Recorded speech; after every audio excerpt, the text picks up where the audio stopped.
आणि ते विनाकारण कुणाला तरी याचिका दाखल करायला लाव, कुणाला तरी कोर्टात जायला सांग. ओबीसीचं जरा जास्तच झालंय, ओबीसीची संख्याच वाढली झडपीमध्ये. अरे कोणाला पोटात दुखायला, कोणाला खडा टोचतोय, कोणाला काटा रुततोय, हे स्पष्ट माझी भूमिका आहे.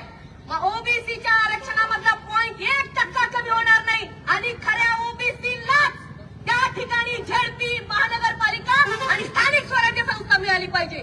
डुप्लिकेटांना तुम्ही घरचाच रस्ता दाखवा, कुठेतरी खोटे नाटे सर्टिफिकेट आणतील आणि आम्ही ओबीसी, असं नाही चालणार. ही माझी ठाम भूमिका आहे.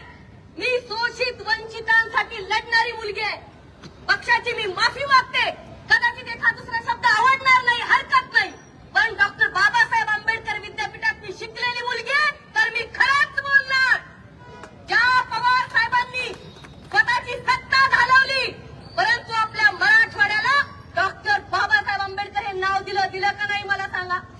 त्यावेळेस सत्ता गेली त्यांची आणि आमच्या उस्मानाबाद धाराशिवला तर काही नाही, मुर्देच पडली का, तर नामांतरच का होते. मला एक कळत नाही पाटील काका, आपण ज्येष्ठ असं का व्हावं. डॉक्टर बाबासाहेब आंबेडकरांचं विद्यापीठाला नाव देण्यात